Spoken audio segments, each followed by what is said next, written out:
Welcome to the NZ Travel Show, an interactive show where you can ask your NZ travel questions to the experts behind nzpocketguide.com, New Zealand's largest travel guide.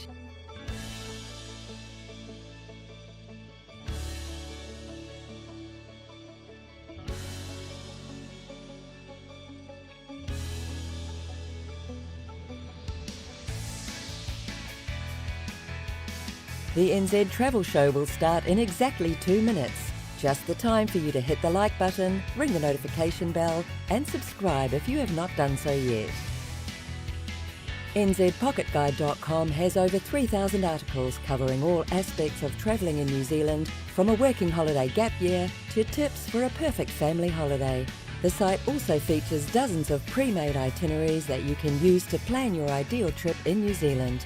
It's all available for free at nzpocketguide.com, so check it out.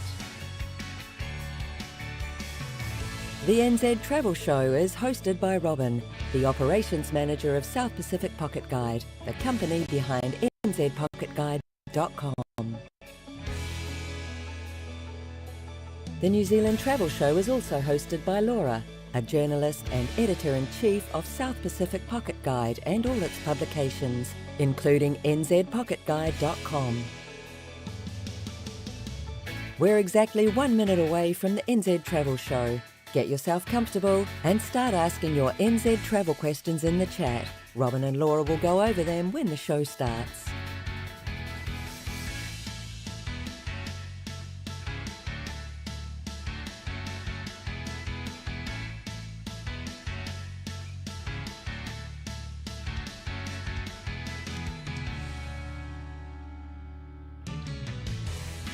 In 30 seconds, our experts will be live from New Zealand to give you all the practical New Zealand travel tips you need, from the best transport options to the best accommodations and activities to choose for the perfect New Zealand holiday.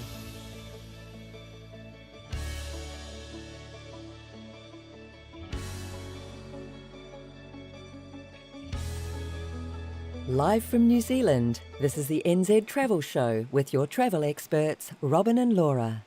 Good morning, everybody. It is a Sunday. I should not let her do what she wants as soon as we do the intro. Good morning, everybody. It is a Sunday, the 11th of June, 2023, and this is the NZ Travel Show, hosted by us at NZ Pocket Guide. Laura, how are we doing today? Absolutely splendid. How are you? Fabulous, fabulous, fabulous. Kira Loren is here. What is she saying? She says, "Hi team, on my way to a wedding, so I can't stay, but I wanted to say hi. I leave 3 weeks from today." 3 weeks, 21 days. Oh my That is God. short. That is short. Amazing. I know how excited she is. So Kiwi Loren is one of our patrons, and we got lucky enough to do a bit of a Zoom call with everybody this week, and that was pretty awesome to see her in her classroom and stuff. That was a lot of fun. Yeah. What Have is fun at the wedding. What is Adil saying? Adil says, "Kia ora, Robin, Laura, and all the viewers." Always so nice to all of you, Adil. Yeah. I love it. And Sherry is here all the way from Australia. Saying, "Good morning, guys." Good morning, Cherie. All right, so today is a special day for us because we had pancake for breakfast and I loved it. But aside from that, we also have a theme this week. So Yeah. how about we tell the good people about our theme this week?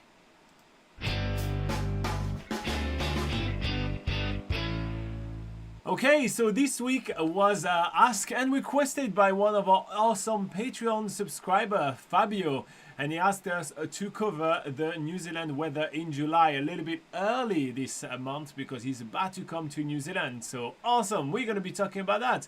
If you're planning on traveling in New Zealand in July, you're going to be blessed with pretty much no one around, which is really, really awesome. You're going to have the whole country to yourself. However, you may be cursed by some of the coldest weathers that New Zealand have to offer, so you will want to be prepared, and this is exactly what we're going to be doing in this video. We're going to cover everything you need to know about the weather in New Zealand in July. So without further ado, let's get started. But first, Shoniwa has something to say. He says, "Morena, guys, from Walvis Bay, Namibia." Oh, Namibia. You are not going to believe the temperatures we're going to be talking about today because, Namibia, me being an African country, maybe I'm very wrong and you are in a mountainous area, but I picture you being warm. This is not what we're going to talk about today because even like we're in June right now in New Zealand and we are damn cold. It is very chilly at the moment. All right. Okay, so let's begin our coverage of the New Zealand weather in July with some travel tips for visiting New Zealand in July with the great Laura. Okay, starting with our first travel tip is that July is considered the low season in New Zealand, meaning that it is the quietest season in terms of tourists. So with that in mind, you don't really need to book your whole trip way in advance. Usually you can travel a bit more spontaneously. There's usually room available in a lot of accommodations, with the exception of ski field towns where it's actually the high season in those towns, because obviously July is winter. It's a bit busier in those towns, for instance, like Queenstown, Wanaka, Owakuni, for instance. So just bear in mind those places will be busy. And of course, as always, Milford Sound is always busy, and Lake Tekapo, which have limited accommodation. So just for those oddities, always best to plan ahead. But for everywhere else in the country, you can just travel without too much care. Milford Sound is always busy for sure. It's always busy. Next up, we have always check for road updates when you are travelling around New Zealand in July. It's best to go onto the New Zealand Transport Agency website before you're about to set off on a road trip. Just check the roads that you're going to be taking, see if there are any weather warnings, road closures, or warnings for snow, that sort of thing. Maybe you want to take a detour if you don't have any snow chains, but if you are going up into a mountainous region, you might just want to have that backup handy and be able to know how to use them if you are going into places where it's likely to snow. So yeah, just make sure you check on those weather updates before you set out on the road. Next up, we have, if you do plan to drive to any of the ski fields in New Zealand, then make sure you do have some snow chains available. And you ask your car rental company to show you how the snow chain are put in place on the car, how to put them on. Yes, exactly. You will find that almost all car rental companies, especially around areas where there are ski fields like Queenstown, around Christchurch, that sort of area, they almost always have snow chains available. It'll be very rare that they won't have them available, so make sure that you ask. There will be usually a small daily fee for them, but it will be worth it just for your safety if you are going up into the ski fields where it's highly likely to snow at some point. Also, like I said before, if you are going across mountain passes, for instance, and there is forecast for snow, or basically just as a safety backup, it is a good idea to have those available. But if you are only just road tripping around the coastline, that sort of thing, then usually you don't need snow chains, so you don't actually have to pay for that extra fee if you don't need it. Another tip that we have for you is that if you are going on any of the hiking trails in New Zealand, for instance, if you're planning, like you really had on your bucket list, you wanted to do one of the Great Walks, or you wanted to do the Tongariro Alpine Crossing, then you definitely want to reconsider that if you are traveling in July, because a lot of these areas are in alpine regions where it will be under snow. You'll need some alpine sort of special alpine gear to deal with it and know how to use them. So unless you're very skilled in that, it's best to rethink what hiking trails you can do. There are a ton around the country that you can do as alternative hiking trails, even alternative multi-day hikes instead of doing the Great Walks. So yeah, just because you're missing out on those sort of big sort of those places that have been marketed really well and on many people's bucket lists, you don't necessarily have to do them if your safety is going to be an issue. So yeah, but we have lots of alternative hikes that you can do listed on the website. And then finally, if you're doing some weather dependent activities as you're traveling around New Zealand, for instance, skydives, heli hiking on the glaciers, things to do with helicopters basically. And if you are planning on doing those things while traveling in July, best in that area to plan at least a couple of days so you have some time to reschedule in case any of those activities are cancelled due to bad weather. All right, so that is your weather tips. Sorry, your travel tips for July in New Zealand. Okay, Shoniwa says that Namibia is very hot. It's a desert. So yeah, well that was my guess. So that's what I was Yeah. thinking. I think you're gonna be fine. And then Sherry says it's only 2 degrees Celsius right now in Australia. She's visiting her sister, and she said I'm in so many layers. It's Yeah. pretty cold here today in New Zealand as well. I Yeah. don't know what the temperature's been this morning, but we've been I have no idea. we've been waking up for the past 3 days where it's been like frost everywhere, which means it's been awesome, nice, sunny, clear skies, which is always great. We don't always want to be in rain all the time, but it is cold enough to have like frost every single morning. Yeah, I'm checking. So yeah, Robin's checking what the temperature's been like, because I would say it's been pretty similar to 2 degrees, maybe even like -1 or something. I'd say. What 4. was it? No way! But yeah, that's what you get with clear skies as well. You get like frost, and if it's not too rainy.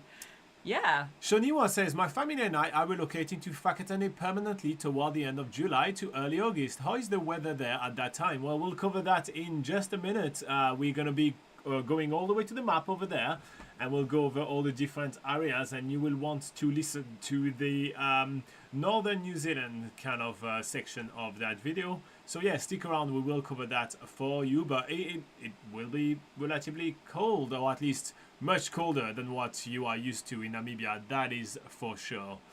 Kira Lowen says, I lied! Oh no, what? She's still here listening. She doesn't have a clue how to use snow chains. Where I come from in Canada, we have a whole new set of tires specifically for snow and ice. Makes sense. I guess if you have like that sort of conditions like a good portion of the year, then it makes sense. But in New Zealand, it's like when you're driving in snow, it's usually quite rare. That's why it's an option to have the snow chains available, because it's really not. You don't really need any other tires for New Zealand's roads most of the time. No, it would be on the occasional that you will ever use the snow chain, right? So because of that, you really don't need a spare like tire set, unless you live in the mountain pass somewhere, and that's kind of like what you do. But yeah, it's not really a usual thing to do here in New Zealand. No.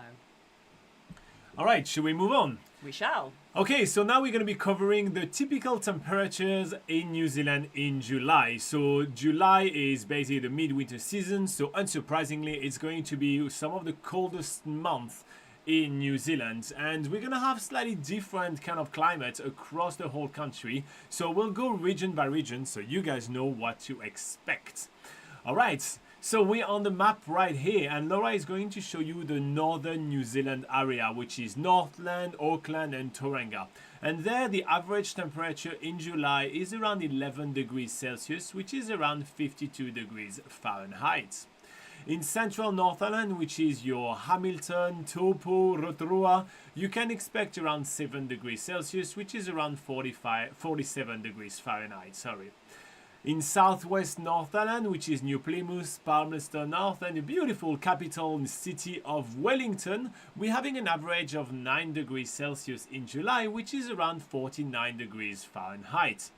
And finally, in the eastern Northland region, so that's Gisborne, Napier, and the whole Wairarapa region, it's about 9 degrees Celsius, which is about 49 degrees Fahrenheit.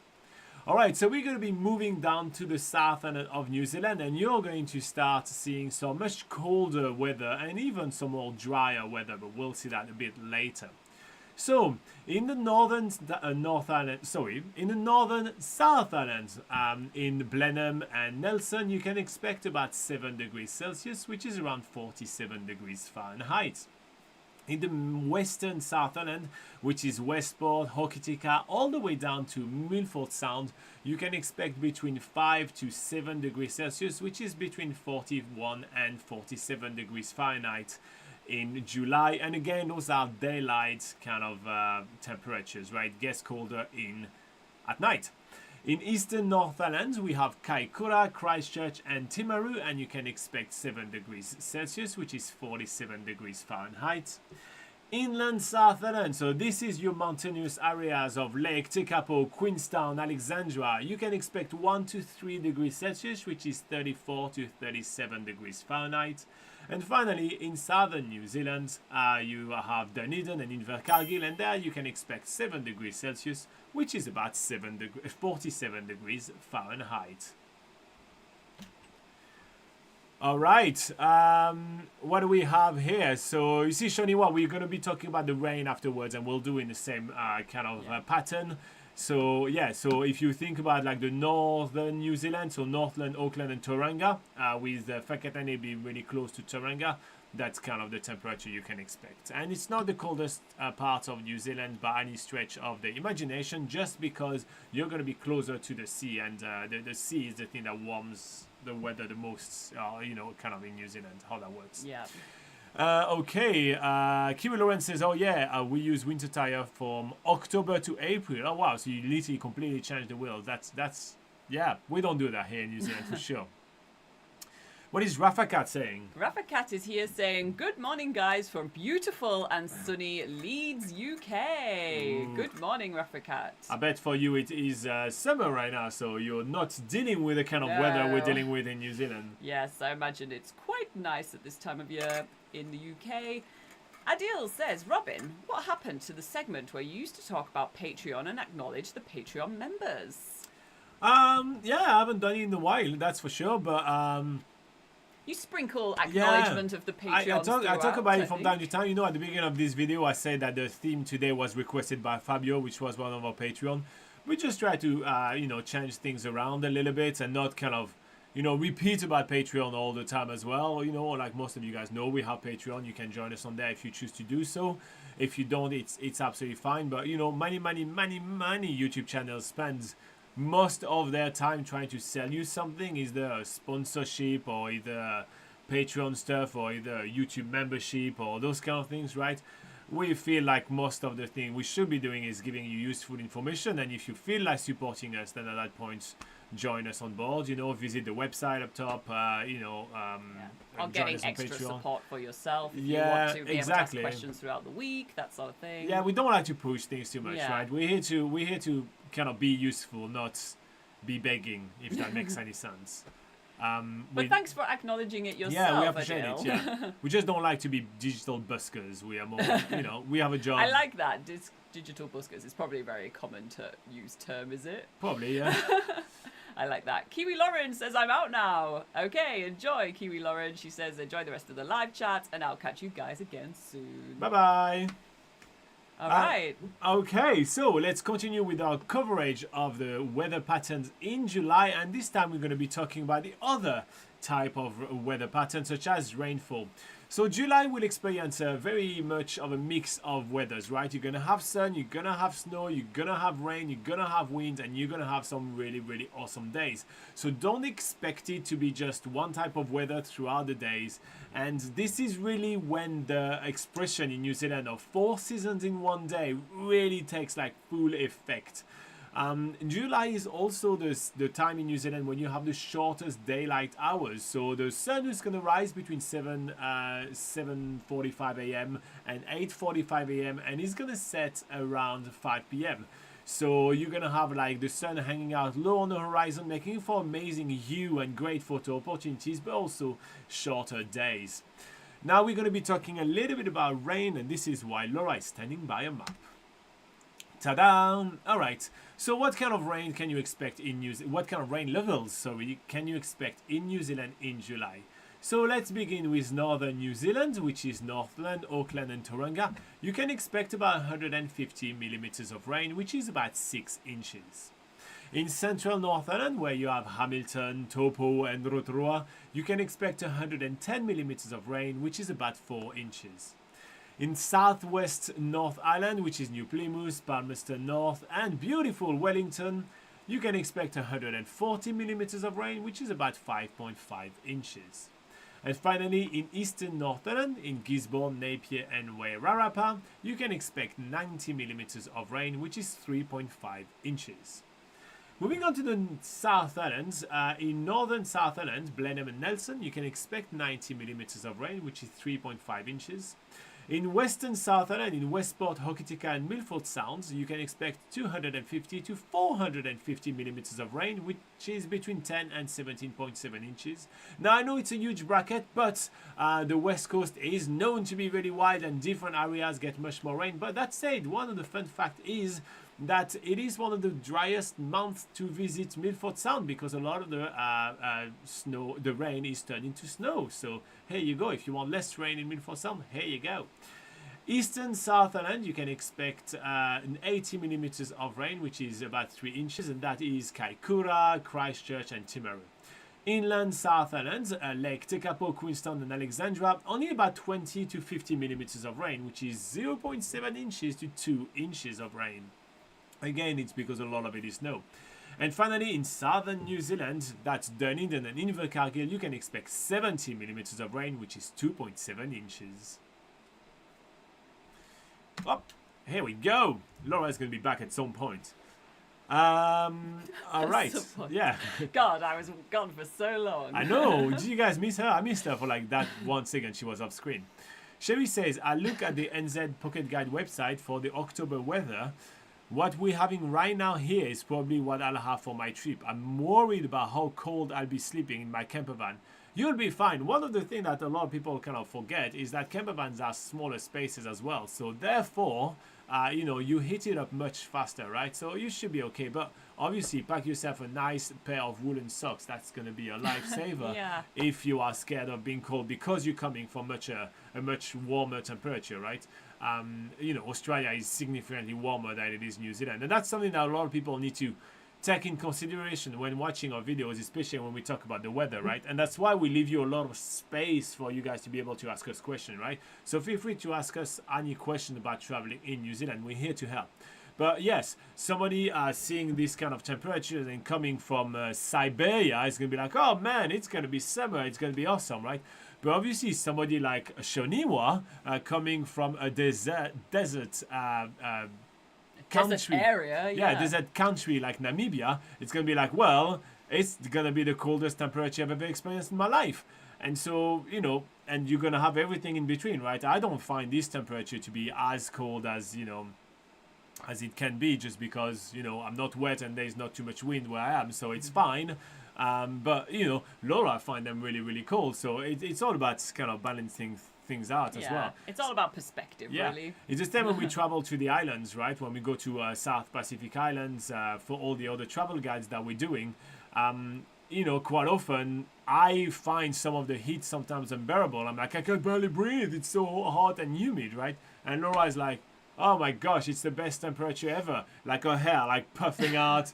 It's like so humid, you can almost swim through, while walking. Swim through the air. I know. But Laura is in paradise, right? Yeah. And I find that too hot. So, everybody has a different level of tolerance for temperature and weather. Oh, bless you. Here we go. Apologies for that. I missed you while you were off screen for 2 seconds. I just had this sneeze coming. So I was like, as I was speaking, I was like, oh, it's coming. Yeah. Ooh, anyway, happy days. And that's another fun thing about, it being cold. You get the sniffles quite a lot, as we are experiencing right now. Yeah. But, honestly, to be quite honest, it has been a really, really, really good week in New Zealand for winter week. Yeah. And then that's one of the things as well that we always need to actually mention is the fact the weather is extremely changeable in New Zealand, and especially the weather patterns at the moment are kind of all over the place, right? So we have had absolutely stunning days. We have had weeks and weeks and weeks of rains. And so I feel like if we were to compare like those average that we're giving you, which is the last 10 years average, to what we're having this year, it's going to be quite different as well, right? So yeah, just something to keep in mind. Cherie says, have you noticed that in October are there many days of heavy rainfall? I think it's more or like heavy rain all day. Yeah, no, that's not really what you experience in October. Like in New Zealand in October, you have some drizzle here and there, but you probably will have like 3 hours rain and then you move on with your day. Yeah, I think it's kind of like it's really changeable kind of weather. So yeah, it's not really oh my gosh, we're gonna have like a week's worth of rain or like rain all day and you can absolutely do nothing. It's not really the kind of weather you can get. Like the dreary, awful kind of days, which is like the whole length, is more like what we had this month, right? Yeah. Where we had like 2-3 days of like just non-stop rain, literally non-stop. And yeah, it's more that, I think. Yeah, I think from what we've noticed, it's more like it feels like in October is when the weather starts to improve from winter. Like you can feel it starting to get a bit drier, perhaps not. Yeah, and when rain does come, it's usually just in short bursts or like for maybe half a day, and then you will find some time when the rain has stopped. If on those days that it does rain. But yeah, that's just what we've noticed on past years. But the weather has been very different, especially this past year or two. So yeah, it's always hard to predict the weather, though. That's the thing. Sherry says, good. And then we have Lydia saying, Hey, Lydia!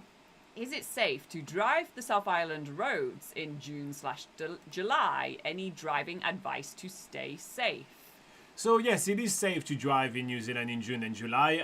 So one thing that you need to understand, Lydia, is that the winter weather that we're getting in New Zealand only significantly affect the road network, mostly in the mountainous areas. So New Zealand has heaps and heaps of coastlines, and those coastlines are significantly warmer than what you would get in the inland. If you do rewind this video a little bit, you will see us actually going region by region with a map and talking about the different temperatures there, and you will find that basically the coldest area is the central northern end, which is basically this chain of the Southern Alps, right?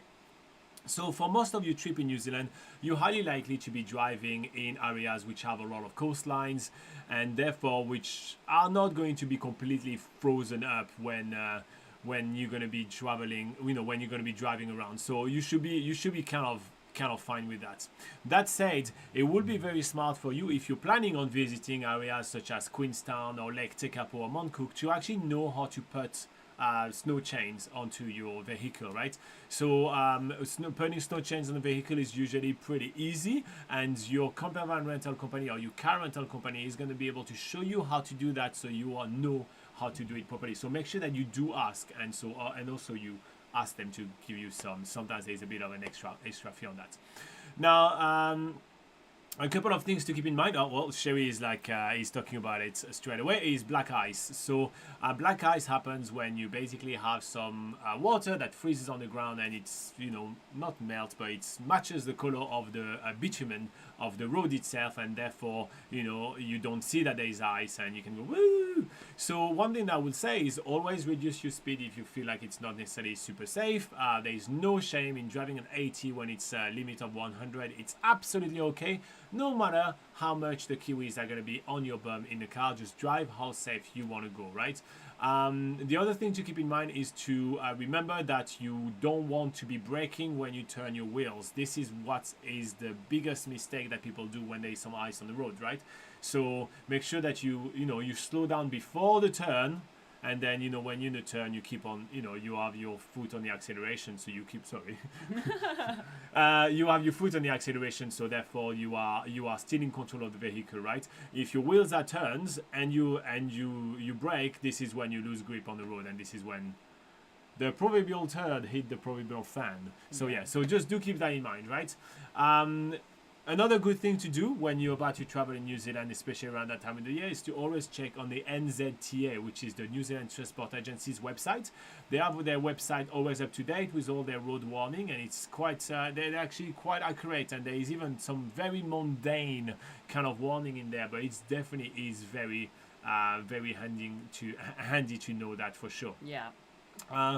So yeah, that's some of the first tip that comes into my mind when thinking about traveling on the road in New Zealand in around that time of the year, in winter, right? But aside from that, the main thing that I want to say is road conditions and speed limits, isn't it? That's the two things you have to be aware of. Yeah, so obviously just also know, before coming to New Zealand, no matter what time of the year you're coming, make sure you just double check some of the road rules that might be a little bit different to your home country, even if you do come from a country that travels on the left side of the road. There are still some differences that you might not be expecting. Just know what the rules are at intersections, that sort of thing. And obviously New Zealand's a place where a lot of people do lots of really long road trips. So it's usually a good idea to make sure that you are not too tired when you're driving as well. So you're taking plenty of breaks.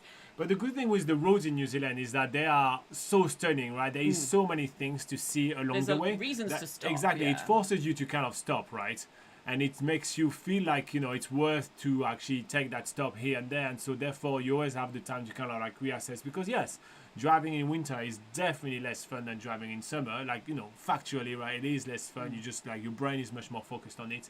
And so therefore, you know, you're going to want to kind of relax a little bit, a bit more. But yeah, overall, I mean, your question is like, is it safe? It's a very open-ended question, right? Is it safe to drive in New Zealand in winter? Well, yeah, the whole country of New Zealand is actually driving in winter. And, you know, yeah, it is.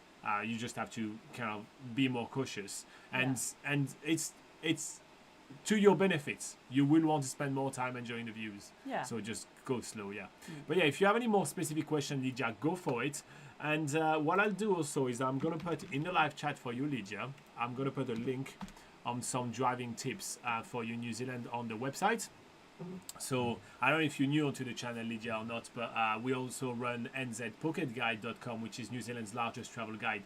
And there are thousands of articles on there to help you plan your trip. And so we have the safety tips for New Zealand that are ready for you. And if you're planning on renting a camper van in New Zealand in winter, we do have some specific tips for that. And I put that link as well. So you should have 2 links now in the live chat just for you, Lydia. Anyway. Wow. Any extra follow-up questions or anything? Go nuts. What did we miss in the live chat? Nothing. Oh yeah, Sherry says in general, do you get much black ice? So you do get it in like specific road. Like for example, the desert road, which is going through the Tongariro National Park, which you will drive. Pretty much everybody will drive at some point. It's notorious for getting black ice, especially at night in winter. So do be aware of that. Because it's basically a big, very, very cold desert. It's very flat with some dips. Just like it's perfect for it. And Lydia says, amazing, thank you. Oh, you're very welcome, Lydia. We're here to help. All right. So while you guys are coming up with some more awesome questions, I like the interaction today. I love it. We're going to be going over more information about traveling in New Zealand in July. Where is it? Oh, no, I'm correct. Yes. Okay. So let's continue with our coverage of New Zealand travel in July. And let's talk about the best place to visit in July, beginning with Laura. Okay, a cool place to visit in July is Queenstown, which is surrounded by several ski fields, and certainly towards the end of July, all the ski fields are usually open. So this is usually a really fun and lively time to be experiencing Queenstown and the ski fields, the nightlife that's happening in the town, as well as all its usual adrenaline activities. All right, so if you want to escape the winter of New Zealand, well, you may want to head to the winterless north. And that is a nickname that the local give to Northland, the region of Northland, which include Cape Reinga, Whangarei, and the Bay of Islands.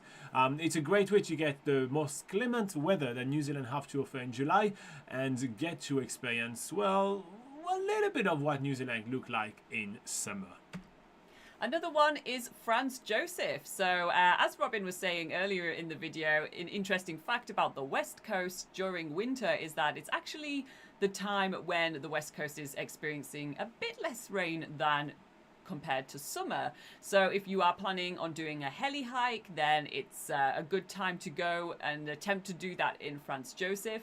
Again, we always recommend to book a couple of days there though, because even without doing the heli hike, there's lots of really awesome walking trails to do, hot pools, all that good stuff. Another great place to visit is Lake Tekapo. Although this is not the best season to see the lupin flowers and get those very, very, very touristy photos of Lake Tekapo, you still get some amazing mountainous landscapes, snow-covered peaks. You have skiing options, hot pool options, ice skating, snowy mountain views, all of that good stuff in Lake Tekapo. So it's a fantastic place to get yourself busy in the New Zealand Southern Alps. And our final recommendation would be the North Island town of Taupo, which is basically a town that doesn't change throughout the whole year of in New Zealand. It's It's surrounded by geothermal activity, so if you want to escape to go to some geothermal hot pools or some geothermal parks nearby, there's that to keep you nice and warm in winter. But other than that, skydiving, bungee jumping, whitewater rafting, jet boating, all that is still available in winter as it is in summer. All right, so that is our favorite places to visit in New Zealand in July, but we do have much more on the website, so make sure to check out nzpocketguide.com. We do have full travel guides for July, and there's a link in the description below as well. What is Sherry asking? She is asking, Asking. not related to today's theme, but do you know other things that can be done in the Tongariro National Park other than walks? I've Googled, but I haven't seen much. It's very much is a walking kind of area, right? So one thing you can be doing is taking the gondola to go up. So if you don't want to walk up, you can go up with the gondola and have a nice views over there. Yeah, that's on Mount Ruapehu. On Mount Ruapehu, yeah. You can do some mountain biking, which is quite cool. In a town not too far, there is the town of Turangi, which has natural hot pools there. Tokanu natural hot pools. What else is there? Oh, there is the birthplace of the haka that you can visit. Yeah, it's not really a walk. Opotaka. So you can head to Opotaka, which It's more is like a quick sightseeing historical spot to check out. yeah. So you stop there and you will learn about well, you know, the haka is the Maori traditional dancing. And the original one that the All Blacks are doing, they basically bought the rights of using it, and the whole story is there, so that's quite cool. Anything else that comes to mind? I would recommend going to the Department of Conservation Visitor Centre in Whakapapa Village, because it's kind of like a museum. You go in there and you can learn about the volcanic activity of the area. They even have a full cinema where they have a documentary playing, so it's pretty suave, Robin. You should go see it. It's kind of new, so I only just discovered it lately, and it was pretty impressive. But yeah, they have a cinema, and they have like a bit of an exhibition stuff, so it's kind of like a museum experience that's free as well. There you go. That's a few things for you, Sherry. But yeah, if you want some more, let us know. And there is an article on NZ Pocket Guide as well of the things to do in Tongariro. But yeah, a lot of them are hikes. It's very much a national park, right? Yeah. What do you expect? It's a national park. There's hikes. And also just remember that there is the Whakapapa National Park village side of the Tongariro National Park, but on the other side, basically on the other side of Mount Ruapehu, is the town of Owakuni, which is a lot more of a developed town. It's still right on the edge of the Tongariro National Park, so there's a bit of a drive. And there you can do like indoor mountain climbing, and you know there is obviously a lot of things to do in Owakuni. More like eating experiences. Go and get a chocolate eclair. There's a famous place to get a chocolate eclair, Johnny Nations it's called. You can even just drive up the Owakuni Mountain Road and just see some waterfalls quickly off the side of the road there. So, yeah, that's just like another area of the Tongariro National Park that I think a lot of people don't usually associate as being the Tongariro National Park, but it is. Elevators, trains, and more says hi. Hi. What's the more? What is there? Is there more? I mean, after elevator trains, what else is there? Oh, maybe like gondolas. That works. Trams. Yeah. What's the name of that thing? Oh, the Wellington stuff. Oh, yeah. Is that the red stuff that goes up and down? How is it called? Oh my gosh, I'm losing it. Is it just not called a tram as well? I can't remember what it's. Cable car. Yeah, cable car. That's what I was looking for. Here you go. Only $9. Yeah, here you go. Adil says, I'm experiencing a lot of buffering today. Is anyone else having this problem? I'm just trying to determine whether it's me or you. I've restarted this video many times. And Sherry says, I'll be going to Owakuni on my way to Wellington. Oh, nice. Make sure you try a chocolate eclair, Sherry. Okay, Shweta says, hi, I'm Shweta from Dubai. I would like to ask how much time does it take to get tourist visa, as I applied on 8th May, but no news till date. Can please help? Alright, so in New Zealand there is a law that you have to be a registered immigration advisor in order to be able to give immigration advice, and therefore we are not, because we're not registered, we are not able to give you any immigration advice.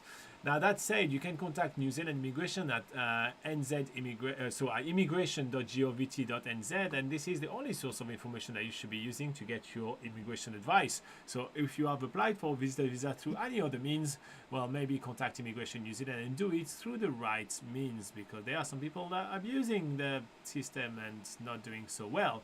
Anyway, immigration.govt.nz for you, Shweta. Sherry says the eclairs are on my list. Good. She knows her stuff. Oh my god. And Shweta says thank you so much. No problem. I wish you good luck. Hopefully you're going to have a good time enjoying a nice holiday in New Zealand very soon, all the way from Dubai. If you do so, make sure to bring a jar full of sunshine, because it's damn cold here right now and we'd like some warmth. Thank you. Share the Adventure says... Good morning, team. Wife and I will be taking the Northern Explorer from Hamilton to Wellington in a couple of weeks. Finally, have you taken it? Any tips? No video issues here, he says in response to Adil. Nice. Well, thank you for telling us there is no video issues. So we haven't taken the Northern Explorer. It's one of the rare trends in New Zealand we haven't taken, but one of our Patreon actually took the Northern Explorer not so long ago and did us a full report, which was absolutely awesome. And so yeah, they had a couple of hiccups over there where the train got cancelled, and then they had to get a bus. They had to take a bus and something. So yeah, so just which they organise for you. So if in the I guess. But it got cancelled midway through or something, right? Yeah. They stopped in Tongairo and then they had to take a train from there or something. There may be some technical difficulties, and if there are, then at least the company Kiwi Rail will organise alternative transport. So the one tip that we'll give you will be to not plan anything in Wellington too close to your arrival time, right? Don't think like, oh yeah, I'll be arriving within the hour, just in case that's happening.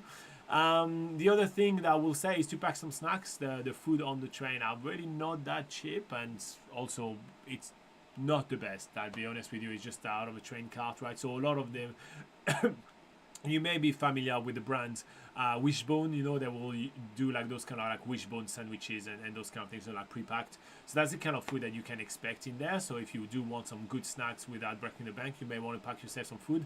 There is no it's not like in a cinema, where you can bring your own snack. You can bring a bag full of whatever you want to take and enjoy yourself. I will actually invite you to not just stay just on your seat. Those kind of like scenic trains. It's a little bit like the Transalpine and everything, right? There is many different carts and everything. So go check the cafe cart. Go check the viewing cart. Kind of move around a little bit. A lot of people kind of just feel confined to their seat, and that's kind of like the thing that we get, and the thing that we got from the report that we got recently from that.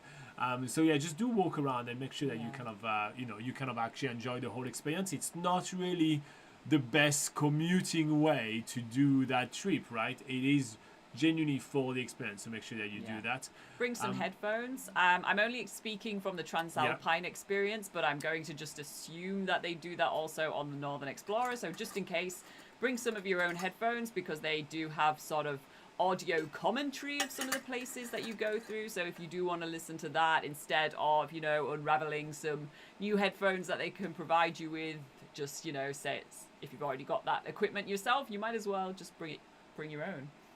What she said. Yeah. And lastly, you're going to have a little bit of time in Tongairo. They're going to stop the train a little bit and you'll be able to stretch your legs, but you won't really have time to do anything much. So just know that some people that we've heard expected to have the time to sneak in a hike or something. No. There's a cafe at the train station. Yeah, there is actually, do they stop in Owakune or National Park? I think it's National Park, if I'm correct. Yeah, there is a cafe at the train station. Yeah. All right, so yeah, that's what we have for you. Share the adventure. Feel free to let us know if you have any follow-up questions. In the meantime, I'm going to be sneaky and go to your channel. I don't know how to do that because I just want to see what you do. Can you explain to Shweta? Can you read what Shweta says and ask them to? What's the weather like at the end of June and the beginning of July? P.S. I've already bought a couple of jackets for layering up after listening to Laura in the last live. That is a good call. So if we have been talking about what the weather is like in July, so this definitely applies to the end of June. beginning of July. So if you just rewind this live stream a little bit, we go through all the temperatures throughout the different regions of New Zealand. So yeah, we've already gone through that quite extensively in this live show already today, as that is what the theme of today is, us going through what the weather is usually like in July. So yeah, just have a quick rewind and you'll get all the information and basically your question answered in detail. So yeah, go ahead. I'm just looking at Share the Adventures channel. Sorry guys, I just got distracted. So yeah, if you want to check their channel, it looks like they are as geeky as we are, so I love it. Yeah, it looks like they've been doing some pretty fun stuff. Yeah, I see way too more. I see them dressed up as hobbits. I'm gonna have to watch some videos. Yeah. Yeah, anyway, if you guys ever want to reach out, by the way, maybe we can do a video together or something. Anyway, moving on. But in the meantime, how about going through a packing list for July? Oh, Laura knows that sometimes we forget. Okay, so let's continue with our coverage of July, traveling in New Zealand in July. And let's get started with the packing list or things that you absolutely cannot forget to pack when planning a trip to New Zealand. All right, first thing is that, well, all these things are going to be related to keeping you warm. So let's start off with a beanie. If you're traveling, especially in the South Island, to places like Queenstown or Lake Tekapo, that's sort of like really chilly center of the South Island, then you'll definitely want to have something to keep the warm in on your head. So nice beanie usually works for that. Likewise, a scarf keeping your neck warm. We will either use sort of a scarf or a buff. Something to just cover up our necks is another way to keep off the chill, so we definitely recommend packing something like that. Something that you should pack any time of the year in New Zealand, but I'm gonna say it again, even for July, is a rain jacket. The weather is very changeable. It rains any month of the year in New Zealand, so it also applies for July. Make sure that you have a rain jacket, and preferably packing that in your day pack as you're going out and about, so that you can always throw it on just in case the weather changes on you. Another thing you will want to pack are some warm mid layers. So we're talking more like, you know, your hoodies or your jumpers, not specifically your underlayer, although we will get onto that, but just something that you can put over the top of whatever you're wearing underneath as an extra layer to keep you warm. And also that's obviously a way that you can, if it does get a bit too warm, maybe you're out in the sun in the middle of the day, something that's easy to also take off as well.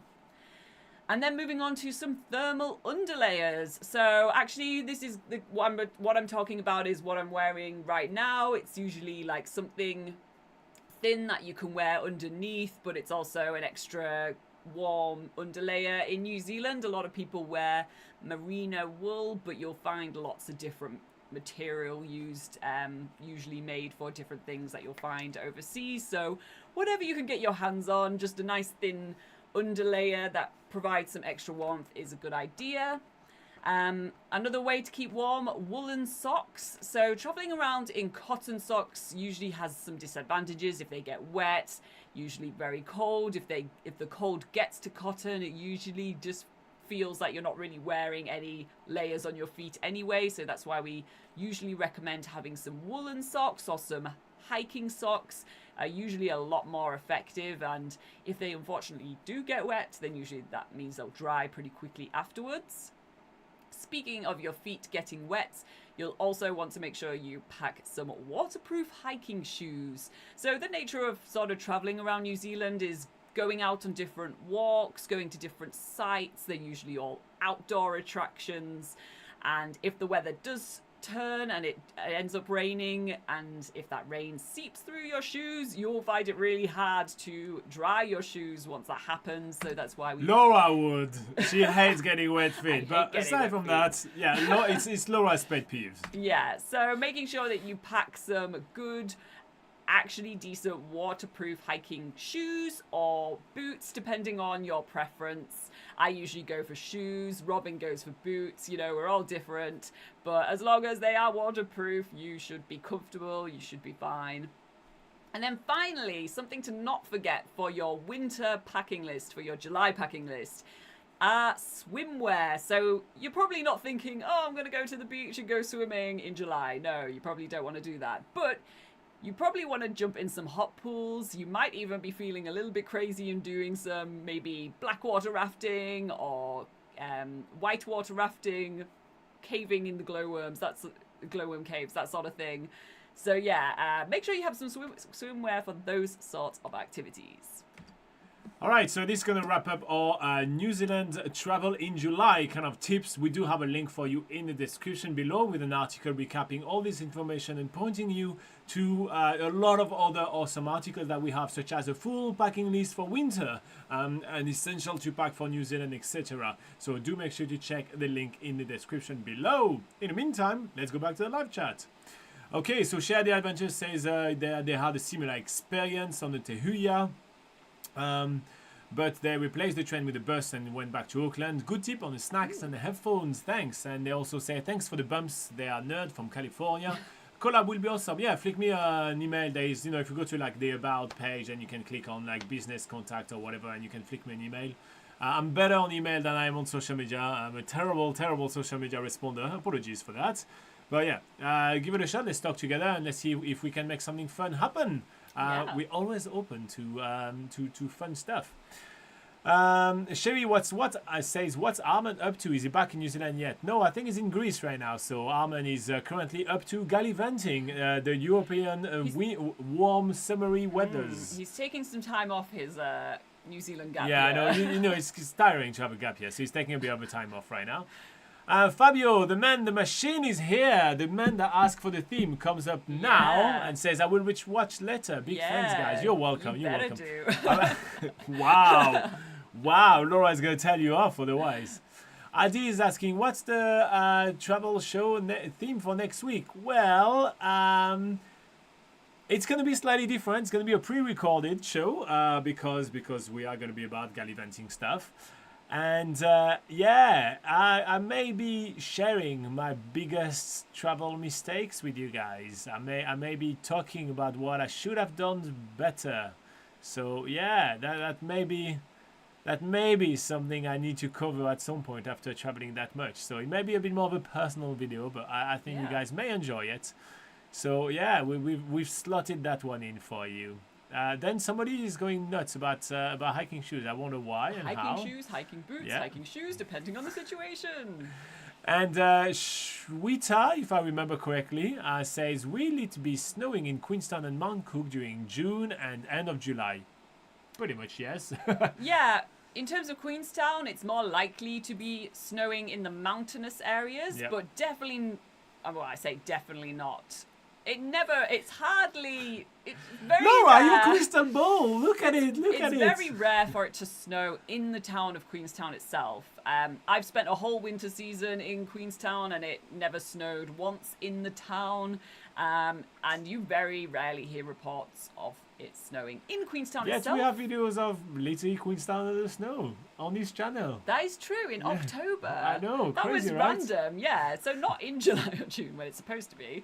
But yeah, it's one of those places where you don't usually have to prepare for snow in Queenstown itself. But if you are going up into the mountain areas, then it could be snowing in the mountains. Mount Cook, however, more likely to have a risk of snow happening in the village, on the road to Mount Cook, certainly around the mountainous areas, because that is what Mount Cook is. So yeah, it could well be snowing.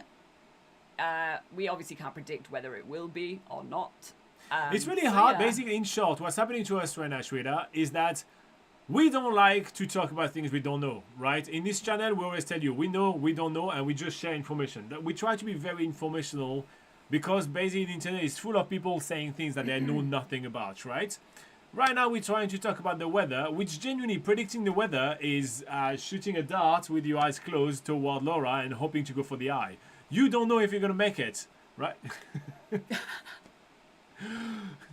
No, but you know what I mean, like you don't know, right? So we won't be able to tell you for sure this is, it's going to be snowing or not. But yeah, you're basically arriving in the middle of winter in those two places, which are mountainous areas. So yeah, you're likely to see some snow, or the weather is all out of whack anyway and you won't see. So there is no, like, we can't tell you.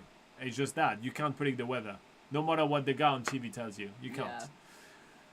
Fabio says, biggest mistake, Robin wrong wrong pair of hiking shoes. Never. No, that has happened, and there's video footage of it. No. If you, well, I think it would be on like day 5 of New Zealand's biggest gap year or something like that. Maybe even day 3 when we go to the Waiaru Kauri Grove. Robin decides to wade through a ford with his shoes on, which might work if you've got proper boots on that cover your ankles. But yeah, he had some, you know, some I guess like towny hiking shoes, yeah, that would actually. Okay, they may have been gotten soaked. That may have been the case. And the second biggest mistake that happened related to that was me trying to dry it with a hairdryer. Yes. And shrinking the insoles. So yeah, 2 mistakes were made that day. We do have video evidence of this on the channel, so if you want to check it out, search. Interestingly enough, those mistakes didn't make it to my list because it's kind of like it's not generic enough. Yeah. You know, I wanted something that people can learn from. But I'm Yeah. like, people wouldn't be that stupid, would they? Yeah. So. But we teamed up on making like the stupidest kind of things. And So Robin can type into the live chat Waiaru Kauri Grove, and I think that, or at least the episode after OU.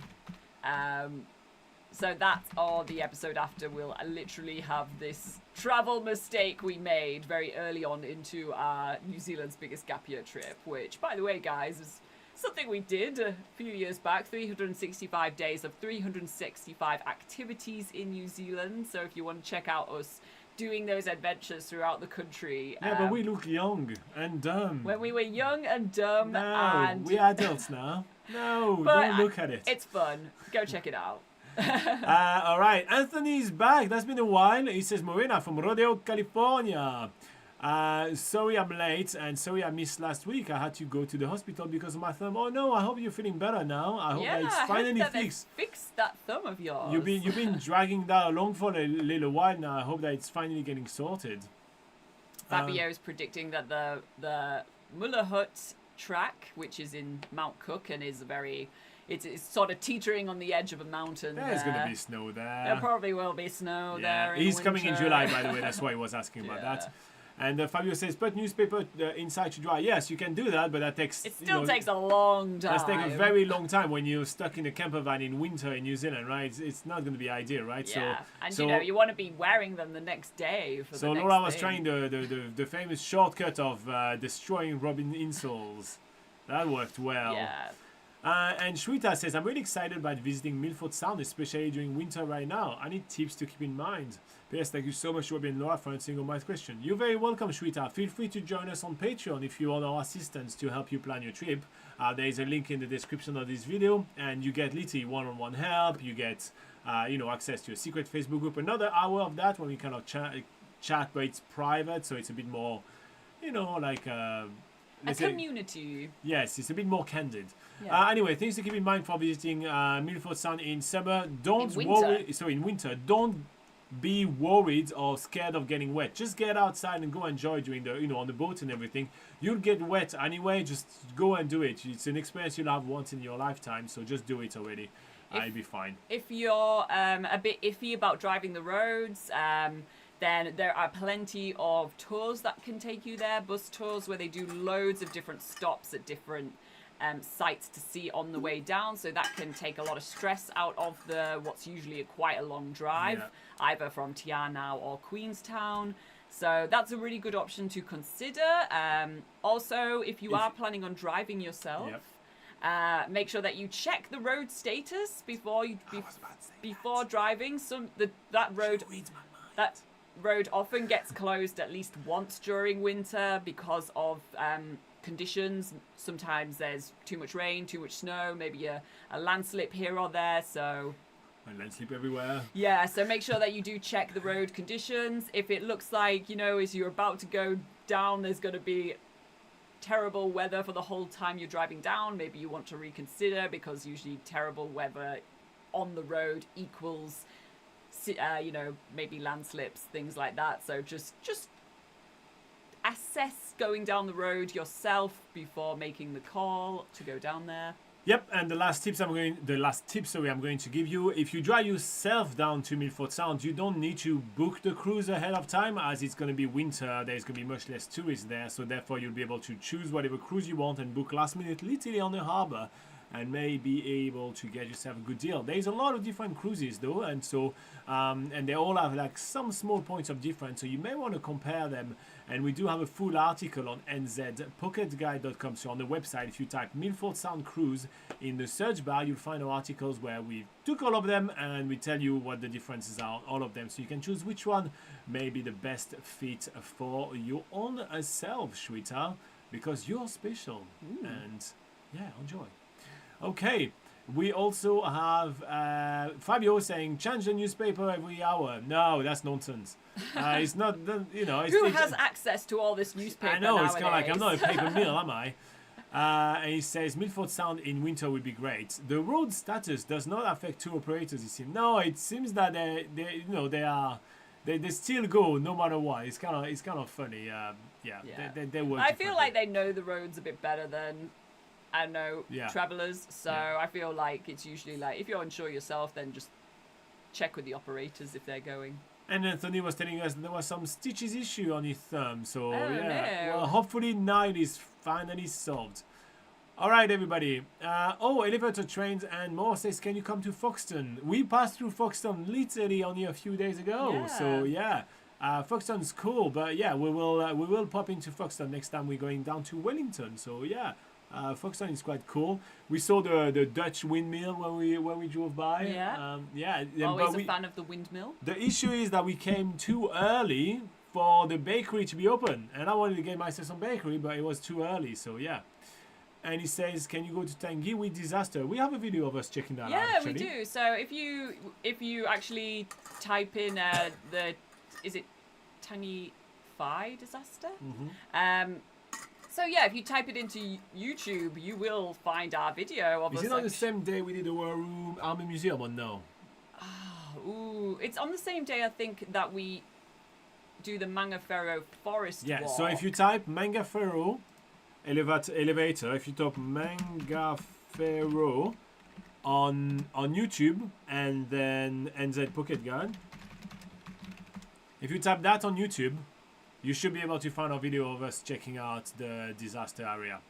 So we go to the memorial just outside of Owakuni. So you can check us checking that out. And Fabio is questioning if we're not that well read since we don't have that many newspapers. Well, so every single time I read The Lord of the Rings, I actually shred all the pages as I go. Obviously, that's what I do. Yeah. Oh. And he says, can you go train spotting? We haven't been train spotting, but we've been in a lot of trains. Same thing, if you type train and NZ Pocket Guide, you can see us taking old steam trains, the Transalpine train, all those kind of things. So we do check out a lot of trains, but if you do have some suggestions, feel free to let us know. We love to hear your suggestions. Mm-hmm. All right, and Fabio is now having a bit of a heart attack. Having a breakdown over the comment made about using Lord of the Rings books. All right, everybody, this is going to wrap up this NZ Travel Show. And keep an eye up for some fun content coming up next week. And then we will be going to a special Patreon show right now. So if you guys join us on Patreon, you'll be having access to that show. And if you don't join us on Patreon, well, we'll see you next week with some other different videos. Pre-recorded video. Pre-recorded videos. Here you go. All right, everybody. I wish you a lovely week. See you next week. Bye-bye. Or not. That's what you say. But yes, but